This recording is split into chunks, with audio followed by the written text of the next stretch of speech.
Assalamualaikum, jumpa lagi. Kita sambung tajuk seterusnya, subtopik 7.2, peralatan optik.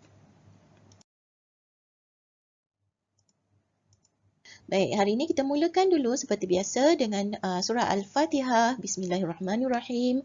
Alhamdulillahirrabbilalamin. Ar-Rahmanirrahim. Maliki yaumiddin. Iyyaka na'budu wa iyyaka nasta'in. Ihdinas siratal mustaqim. Siratal ladzina an'amta 'alaihim ghairil maghdubi 'alaihim waladdallin. Amin.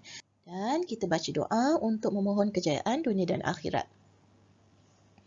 Bismillahirrahmanirrahim. Ya musabbibal asbab, ya fatihal abwab, ya sami'al aswat, ya qadiyal hajat, ya mujibat da'wat, ij'alna minan najihin.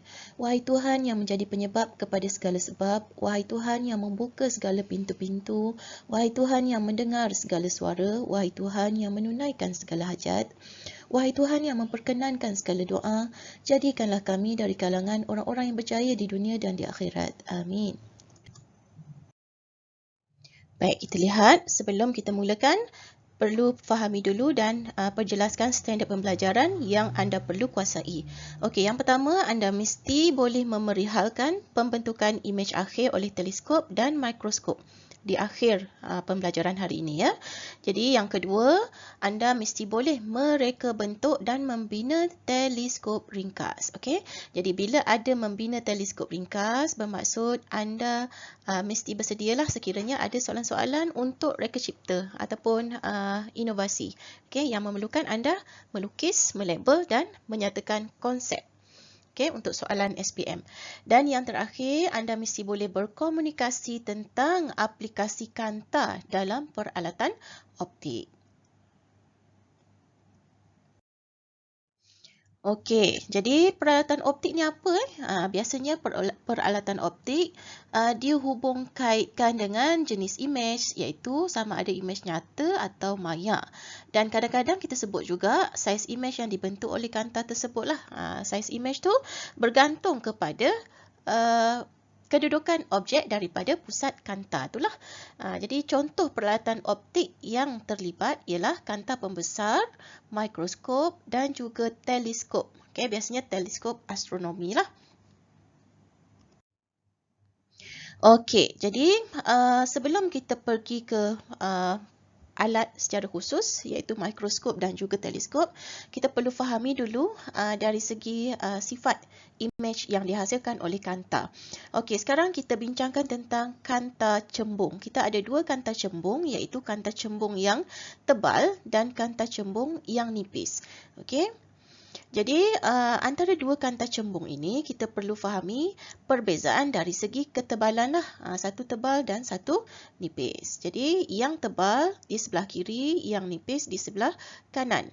Okey, apa perbezaan dari segi ketebalan ni? Apa yang akan menghasilkan perbezaan? Okey, yang pertama dari segi panjang fokus. Untuk kanta yang lebih tebal, panjang fokusnya lebih pendek. Maksudnya jarak daripada pusat optik ke F-nya tu lebih pendek lah. Okay, manakala untuk kanta cembung yang nipis, panjang fokusnya lebih panjang. Okay, rupa dia macam ni. Ingat lagi, F tu adalah titik fokus lah daripada O pusat optik ke F. Ni untuk kanta yang tebal dia pendek. Untuk kanta yang nipis dia lebih panjang. Daripada sini ke sini jaraknya lebih panjang. Okey, banyak ya alat optik yang telah mengaplikasikan dengan perkembangan teknologi semasa lah. Jadi kita kena bersyukur dan berterima kasih kepada ahli sains yang telah membantu kita mengatasi had keupayaan deri penglihatan kita. Ada banyak alat optik. Contohnya CCTV, kamera cermin-mata. Apa ni? Ini adalah lens, lens kamera, mikroskop, teleskop. Termasuklah handphone kita. Dan hari ini kita akan bincangkan dua alat yang utama iaitu mikroskop dan teleskop.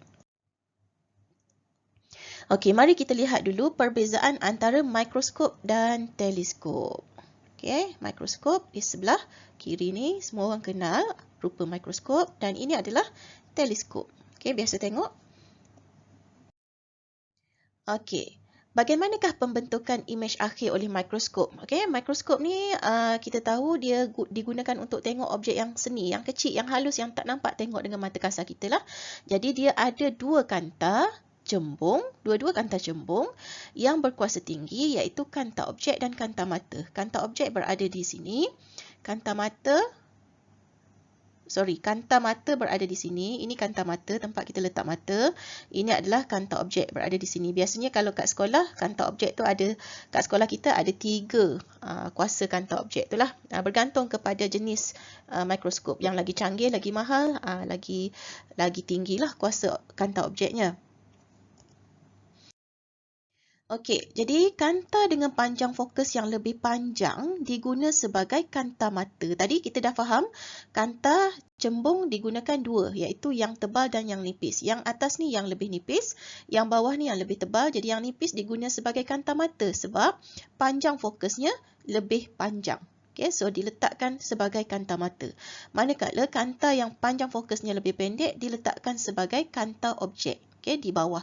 Yang gemuk di bawah, yang kurus di atas. Okay, yang kurus kanta mata, yang gemuk kanta objek. Jadi objek seni yang hendak dikaji diletakkan di antara titik fokus, sama ada fokus kanta objek ataupun 2F lah di antara kanta objek tersebut. Kita dah tahu sebelum ni ada F, ada 2F kan.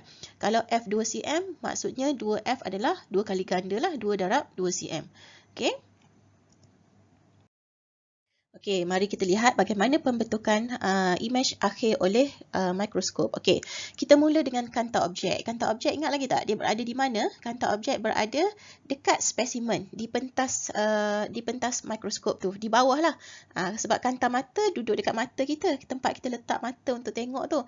Jadi kanta objek, dia bermula dengan kanta objek yang akan fokus kepada spesimen. Objek ni adalah spesimen yang kita letak atas slide tu lah.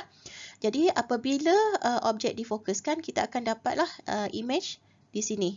Imej pertama akan dapat di sini. Ini ikut hukum Raja Sinar yang telah kita pelajari dalam tajuk sebelum ni lah. Okay. Dia akan ada garisan pertama, langgar paksi kanta. Garisan kedua akan bersentuh daripada paksi kanta tadi, sambungan dia ke titik fokus. Dan garisan ketiga daripada kepala objek melalui pusat optik, terus mencari titik persilangan di antara garisan kedua tadi. Garisan kedua bersilang dengan garisan ketiga, dapatlah imej pertama. Okay, imej pertama ni ingat daripada spesimen masuk ke kanta objek yang ada 3 kuasa tu yang kita putar tu, okay, pada mikroskop. Kemudian imej pada kanta objek akan menjadi objek pada kanta mata pula. Tadi kanta objek adalah kanta yang lebih tebal lah, yang berada di bawah tu, bahagian bawah mikroskop. Yang berada di atas ialah kanta mata. Jadi ini adalah kanta yang lebih nipis. Jadi mata yang kita letakkan pada kanta mata tu akan memfokuskan daripada objek yang merupakan imej bagi kanta pertama tadi. Asalnya imej bagi kanta pertama tadi, dan sekarang dia telah menjadi objek bagi kanta kedua. Dia akan ikut hukum lukisan Raja Sinar yang samalah. Kita anggapkan walaupun dia berada di bahagian bawah, nampak macam songsang, tapi sebenarnya dia adalah dikira sebagai tegak lah. Okay? Ibaratkan mata kita tengok dalam keadaan yang terbalik. Okay, daripada kepala objek, garis lurus selari dengan paksi utama, langgar paksi kanta. Okay, kemudian daripada paksi kanta melalui titik fokus. Okay, garisan pertama, garisan kedua. Kemudian garisan ketiga daripada kepala objek melalui pusat optik. Okay, maka kat sini kita akan dapat kedudukan yang bersambung. Cahaya tu akan pergi ke kanta mata, tempat kita meletakkan mata. Okey, tapi di sini tidak ada titik persilangan ya. Di manakah titik persilangan? Masih ingat lagi hukum untuk lukisan bagi rajah yang tidak ada persilangan di sebelah kanan, kita mesti balik ke sebelah kiri dan sambungkan dengan garis putus-putus. Dan imej maya yang terhasil di sebelah kiri, sebab dia ada di sebelah kiri, maka ini adalah imej maya. Inilah imej yang terhasil. Okay, jadi kalau kita gabungkan, kita dapat rajah seperti inilah. Okay, kanta objek, kanta yang pertama, yang gemuk, yang tebal, dapat imejnya, dan imej ni pula akan menjadi objek bagi kanta yang kedua, dan imej bagi kanta kedua berada di sini. Okay, ini adalah imej maya yang tegak, lagi besar daripada objek lah. Jauh lagi besar daripada objek. Objek, ini image bagi objek yang kanta pertama, kemudian dia berganda lagi saiznya. Sebab itulah kita boleh melihat objek menggunakan mikroskop dengan kuasa tertentu. Dan imejnya adalah maya kerana berada di sebelah kiri. Imejnya songsang. Songsang ke? Dan dibesarkan. Imejnya sebenarnya tegak, ya, tegak, bukan songsang. Imejnya adalah tegak. Silap ni. Itulah objek yang asal katalah kita tengok tadi, ameba. Jadi imej ameba ni akan terbentuk kat sini, daripada kecil ni besar sikit. Okay. Kemudian lagi besar apabila sampai ke mata kita. Bergandalah pembesarannya. Okay. Ini dihasilkan oleh mikroskop. Okey, mari kita lihat perbandingan antara mikroskop dan teleskop. Okey, ingat kalau soalan keluar tentang minta buat perbandingan, mesti ada persamaan dan perbezaan. Okey, biasanya persamaan tak banyak, perbezaan yang banyak. Okey, tengok pada markah lah. Kalau 3 markah maksudnya 1 persamaan, 2 perbezaan. Jadi untuk mikroskop dan teleskop, persamaannya ialah kedua-dua alat ini menggunakan 2 kanta cembung. Okey, satu kanta digunakan sebagai kanta objek dan satu lagi sebagai kanta mata. Okey, kanta objek adalah kanta yang menerima cahaya daripada objek. Okey, ini imejnya. Imej pula, ini objeknya lah, warna merah ni. Okey, dan biasanya kanta mata pula adalah kanta yang digunakan untuk memaparkan imej akhir yang dilihat oleh mata kita lah. Okey. Okey, mikroskop, teleskop, perbezaannya. Okey, kita tengok tadi persamaan dah tengok, perbezaan dari segi kegunaan dulu. Mikroskop digunakan untuk melihat objek seni yang sangat kecil yang tak nampak dilihat oleh mata kasar seperti mikroorganisma. Okey, sekarang ni musim pandemik dan alat ini sangat bergunalah untuk melihat virus. Kemudian teleskop diguna untuk melihat objek jauh seperti bulan dan bintang, okey, yang sangat jauh, infinity. Image objeknya adalah infinity. Okey, dan apa persamaan dia tadi? Cikgu dah terangkan tadi, kedua-duanya mempunyai 2 kanta, iaitu kanta objek dan kanta mata. Dan juga imej akhirnya adalah lebih besar daripada objek, maya dan juga songsang. Cikgu ulang. Kedua-duanya, mikroskop dan teleskop akan menghasilkan imej akhir yang lebih besar daripada objek, maya dan songsang. Okey. Okey, ada 2, kanta objek dan juga kanta mata. Untuk mikroskop, kanta objeknya lebih tebal, kanta matanya lebih nipis. Manakala untuk teleskop, kanta objeknya lebih nipis dan kanta matanya lebih tebal. Okey, dari segi ketebalan kanta. Kemudian kanta objek lebih tebal daripada kanta mata, ya. Manakala untuk teleskop, kanta objek lebih nipis daripada kanta mata. Dari segi panjang fokus pula, okey, panjang fokus kanta objek lebih pendek untuk mikroskop, manakala panjang fokus bagi teleskop, panjang fokus kanta objeknya adalah lebih panjang. Ini adalah sifat kedua-dua kanta tadilah, kita rujuk kepada kanta yang gemuk dan kanta yang kurus tadi. Okay? Kalau gemuk, dia mesti panjang fokusnya lebih pendek. Kalau kurus, panjang fokusnya lebih panjang. Okey, kita tengok mikroskop. Sekali lagi, rupa mikroskop. Okey, ulangan dia menggunakan 2 keping kanta cembung yang berbeza ketebalan. Okey, mari kita lihat sekali lagi. Okey, untuk memastikan anda lebih mudah faham. Okey, sebelum ni kita dah belajar ni F, fokus. Sini ada O, okey, pusat optik. Ini juga fokus. Ini adalah 2F, 2 kali ganda, fokuslah. Okey, untuk mikroskop, jika kanta cembung semakin tebal, jarak fokusnya adalah semakin dekat. Okey, jika kanta cembung semakin nipis, maka jarak fokusnya semakin jauh. Yang ni nipis, dia jadi semakin jauh. Yang tebal, dia semakin dekat. Okey, itu dia. Jadi objeknya berada di mana objek berada, kena pasti. Kemudian di mana objek berada, kanta yang pertama akan bertindak sebagai kanta objek dan kanta yang kedua akan bertindak sebagai kanta mata. Kanta objek untuk mikroskop berada di sini, ya, di sini, tempat yang dekat dengan spesimen.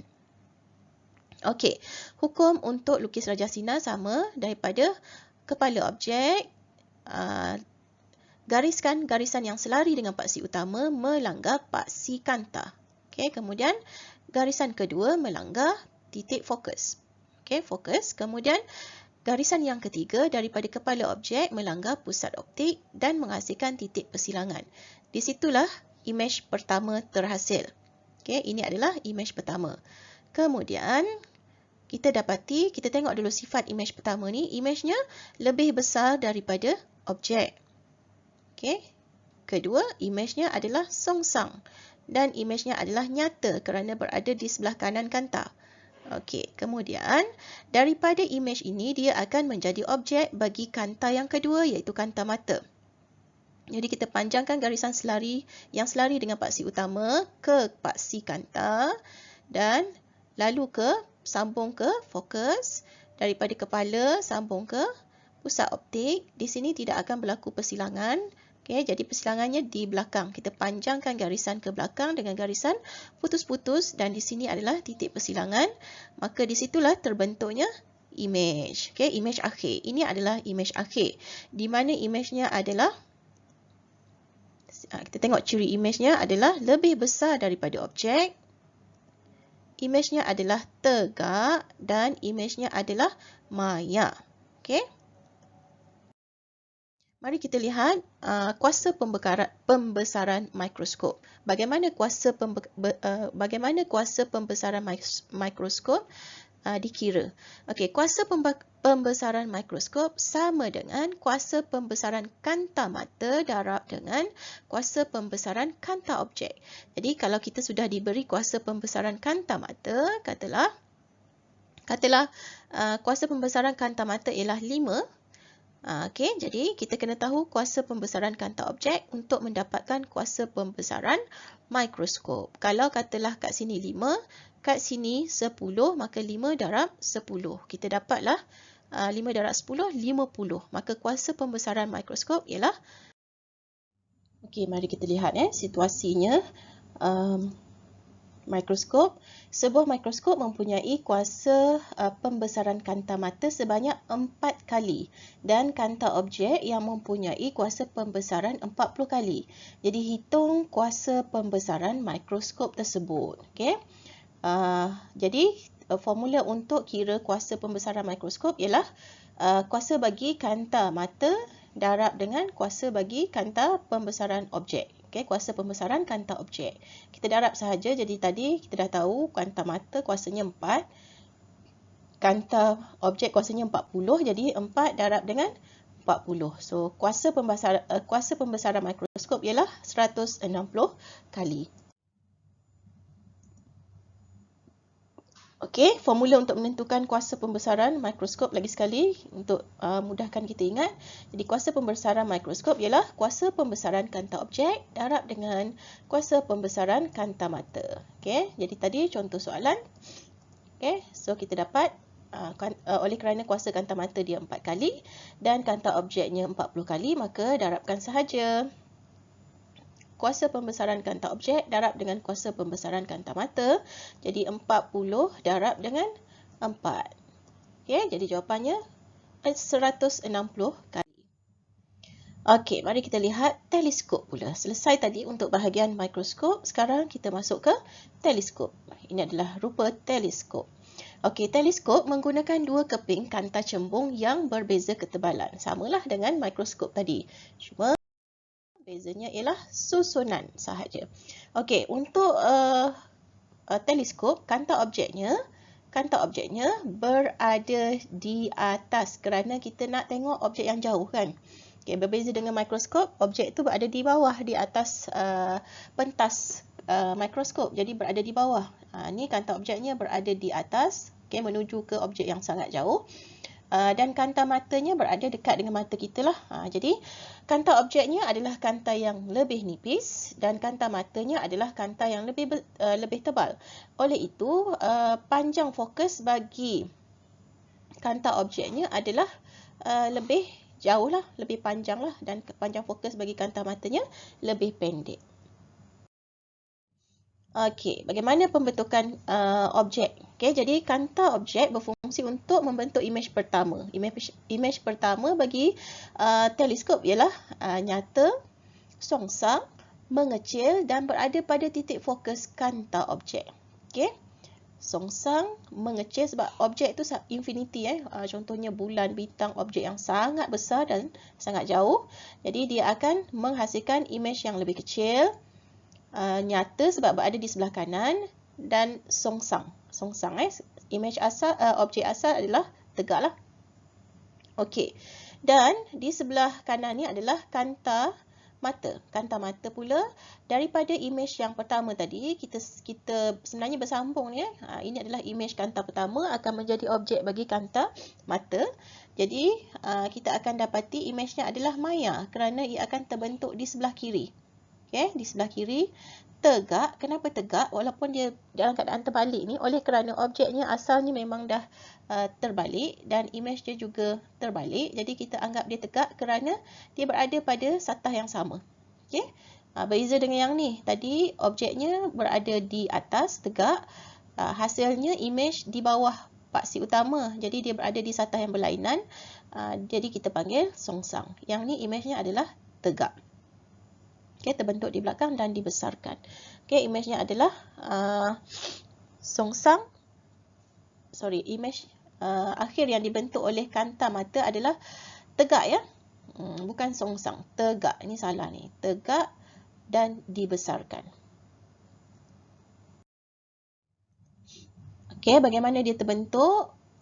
Objek yang jauh akan difokuskan melalui pusat optik dan terus dipanjangkan. Kemudian garisan yang kedua melalui titik fokus, titik fokus dan melanggar paksi kanta. Kemudian dia akan terpesong selari dengan paksi utama. Jadi titik persilangannya di sini. Ini adalah imej bagi kanta objek. Kemudian itu adalah imej bagi kanta objek akan menjadi objek bagi kanta mata. Jadi ini adalah objek bagi kanta mata. Oleh kerana objeknya dah sedia ada tertongging, kita anggap dia tegak lah. Anggap kita boleh pusingkan dia. Jadi garisan pertama straight, selari dengan paksi utama menuju ke paksi kanta. Kemudian dipanjangkan ke titik fokus. Dan daripada kepala objek melalui paksi utama dipanjangkan. Ini adalah mata kita, kedudukan mata. Tiada titik persilangan di sini, tetapi di belakang ni dipanjangkan, masih tiada titik persilangan, tetapi pembentukan imej adalah di sebelah kiri kerana ini adalah imej yang berada di infinity. Jadi saiznya adalah sangat besar, lebih besar daripada objek. Jadi kalau kita sambungkan, kita dapatlah imej akhir di sini. Imej akhir di sini.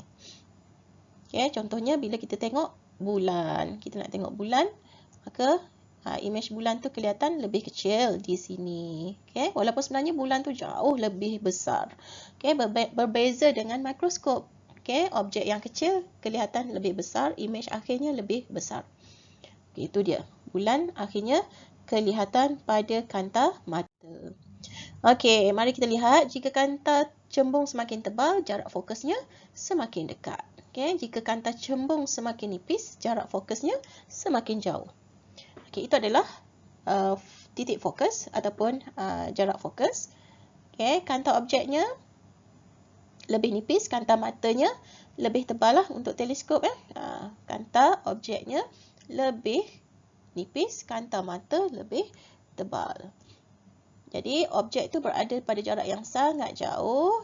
Dia akan melalui, dia tak pergi selari dengan paksi utama. Berbeza tu sebab ini adalah objek yang melalui titik fokus. Dia lalu ikut titik fokus dahulu. So dia akan melanggar paksi kanta dan dia akan terpesong selari dengan paksi utama. Okey, itu garisan yang kedua. Garisan yang ketiga akan daripada objek yang jauh akan melintasi melintasi pusat optik. Okey, dan akhirnya titik persilangan di sini, dan di situlah terbentuknya imej yang merupakan imej pertama bagi kanta objek. So, imej ini adalah lebih kecil daripada objek, songsang dan juga nyata. Kemudian daripada imej pertama ni kita akan sambungkan ke paksi kanta, kemudian teruskan ke titik fokus, dan garisan yang ketiga daripada kepala objek ni ke pusat optik. Okay, melalui pusat optik.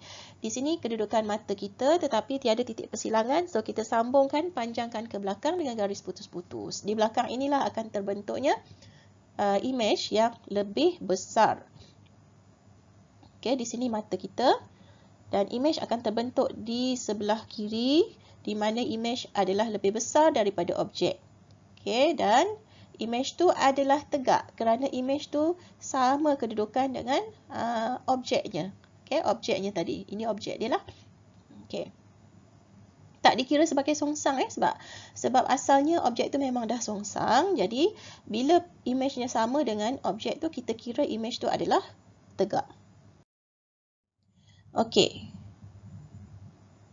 Dan bagaimana teleskop X? Kita tengok soalan. Teleskop X terdiri daripada kanta objek dengan panjang fokus 30 cm dan kanta mata fokusnya 5 cm. Berapakah jarak pemisah? Jarak pemisah di antara kanta objek dengan kanta mata apabila teleskop X berada dalam pelarasan normal. Okay, berbeza dengan mikroskop tadi, kita kira kuasa. Okay, kuasa pembesaran mikroskop. Sekarang kita nak kira jarak pemisah. Bagaimana kira jarak pemisah? Jadi pada pelarasan normal, jarak di antara kanta objek dan kanta mata sama dengan panjang fokus kanta objek tambah panjang fokus kanta mata. Kalau mikroskop, kuasa pembesarannya kita darab.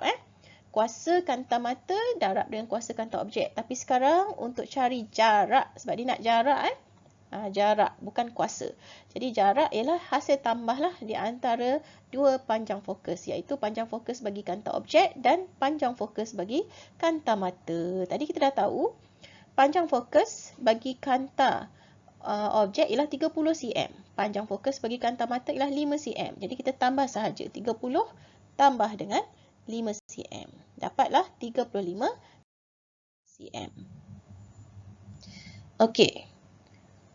Aplikasi kanta dalam peralatan optik. Jadi perkembangan teknologi tadi, awal-awal tadi kita dah tengok ada perkembangan yang sangat cepat. Jadi antaranya ialah penggunaan contohnya seperti telefon bimbit kita, telefon pintar kita, televisyen litar tertutup ataupun lebih dikenali sebagai CCTV, okay?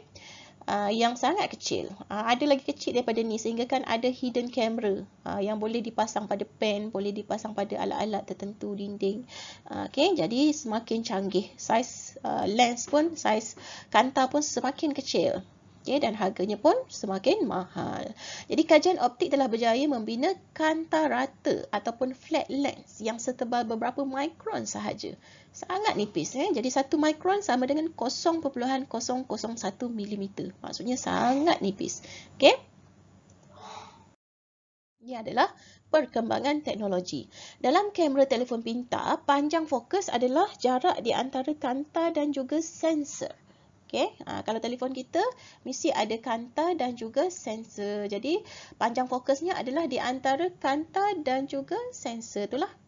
Dan kanta cembung nipis diguna dalam kamera telefon pintar. Kalau guna tebal, telefon pun akan jadi besar dan tebal lah. Okay, sekarang ni makin lama telefon semakin nipis, semakin ringan.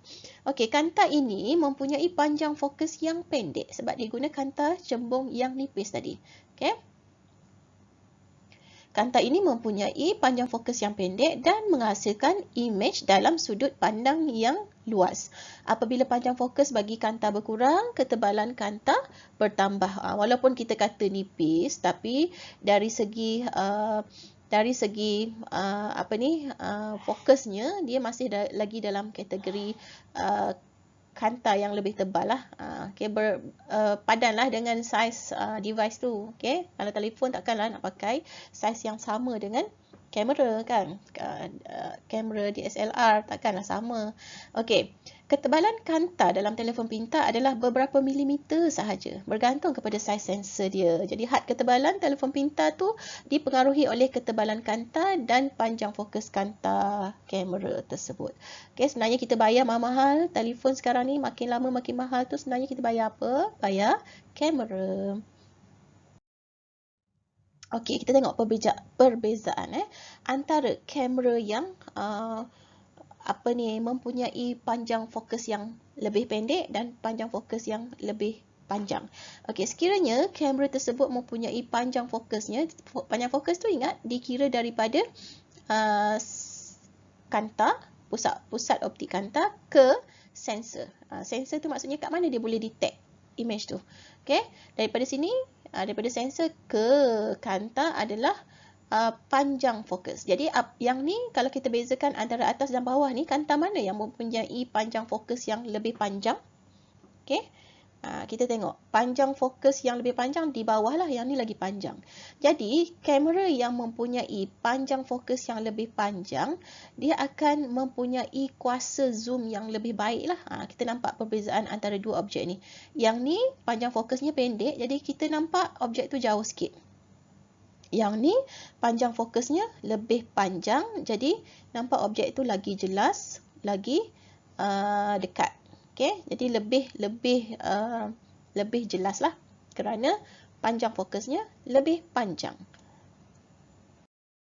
Okey, jadi panjang fokus kanta dalam kamera DSLR. Apa tu DSLR? Digital Single Lens Reflex. Okey, mempengaruhi medan penglihatan. Jadi semakin pendek panjang fokus kanta, semakin luas medan penglihatan. Jadi kita nak yang makin pendek kan, nak yang makin panjang. Kalau kita nak tengok medan penglihatan yang lebih jelas, angle of view ni, maksudnya medan penglihatan ni kalau nak lagi besar, macam gambar rumah tadi tu, maksudnya kita kena pendekkan lagi panjang fokus kanta tersebut. Okay, panjang fokus dari mana? Daripada sensor ke kanta. Okay.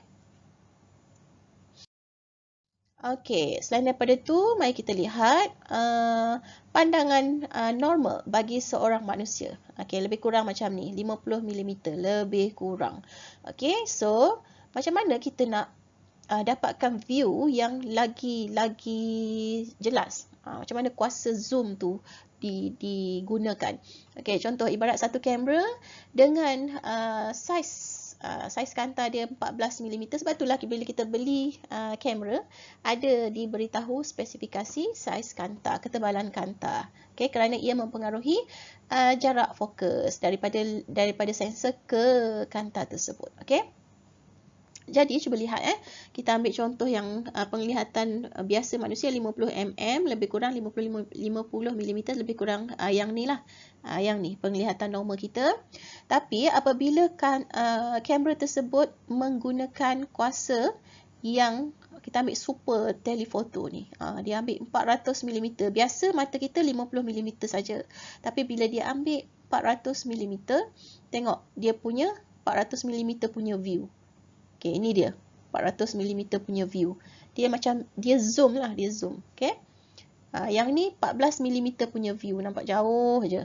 20 mm makin dekat sikit, tambah lagi 24 mm makin dekat, dan 70 ni view normal, view 70 mm makin jelas. Zoom lagi dekat, zoom lagi zoom, super zoom, dan akhirnya nampak part tertentu sahaja. Inilah aplikasi penggunaan ketebalan kanta dan juga panjang fokus dalam aplikasi penggunaan medan view bagi kamera. Okey, mari kita lihat aplikasi kanta dalam peralatan optik. Jadi ada antara contoh aplikasi kanta ialah penggunaan cermin mata. Okey, ada kanta untuk cermin mata untuk rabun dekat, rabun jauh. Okey. Okay, untuk membaiki penglihatan individu, okay, mengatasi had penglihatan bagi orang yang rabun dekat dan rabun jauh. Kanta cembung diguna untuk orang yang rabun dekat, manakala kanta cekung untuk orang yang rabun jauh. Selain pada tu, kita ada alat LCD, okay, iaitu dia menggunakan kanta cembung untuk mendapatkan gambar yang lebih besar, okay, macam kita tengok wayang. Okay, kemudian telefon pintar. Dia menggunakan kanta cembung dan kanta tu mestilah kecil dan ringan lah untuk telefon pintar. Kalau besar dan berat tak sesuai. Okey, kamera. Kamera menggunakan kombinasi kanta cembung dan juga kanta cekung. So ada dua kanta. Dan kanta pembesar. Ini adalah kanta pembesar menggunakan kanta cembung. Okay, manakala CCTV pula, ini adalah CCTV, dia menggunakan kanta cembung. Jadi kebanyakannya akan menggunakan, kebanyakan aplikasi dalam peralatan optik menggunakan kanta cembung. Okay? Kebanyakan lah. Ada yang menggunakan kombinasi macam kamera ni dan juga cermin mata. Okay? Cermin mata untuk rabun jauh guna kanta cekung. Okay, mari kita buat latihan praktis formatif 7.2 soalan dalam buku teks. Soalan pertama, nyatakan ciri imej yang dibentuk oleh kanta pembesar. Okay, nama dah kanta pembesar, maksudnya imejnya lebih besar daripada objek lah, of course. Okay, tengok tu, mata dia nampak lagi besar. Imej dibesarkan. Maksudnya saiz imej lebih besar daripada objek. Yang kedua, imejnya adalah tegak. Okay, tegak. Dan imejnya adalah maya. Kerana ia tak boleh terbentuk pada skrin. Okay, dan kalau kita tengok lakaran Raja Sinar, dia akan terbentuk di sebelah kiri. Okay, mari kita lihat soalan nombor 2. Teleskop X terdiri daripada kanta objek dengan panjang fokus 30 cm dan kanta mata mempunyai panjang fokus 55 cm. Berapakah jarak pemisah antara kanta objek dengan kanta mata apabila teleskop X berada dalam pelarasan normal? Jadi kita ingat balik formula. Jarak pemisah sama dengan hasil tambah di antara kanta objek dengan kanta mata. Jadi kita boleh tambahkan sahaja panjang fokus bagi kanta objek 30 cm tambah panjang fokus bagi kanta mata 5 cm kat sini. Okay? Jadi dapatlah jumlah ataupun jarak pemisah sama dengan 35 cm. Jadi cikgu harap setakat itu saja untuk kali ini. Harap dapat membantu anda memahami apa yang dikehendaki dalam hasil pembelajaran hari ini. Okay, semoga anda terus bersemangat untuk belajar dan bertanya. Okay, jumpa lagi.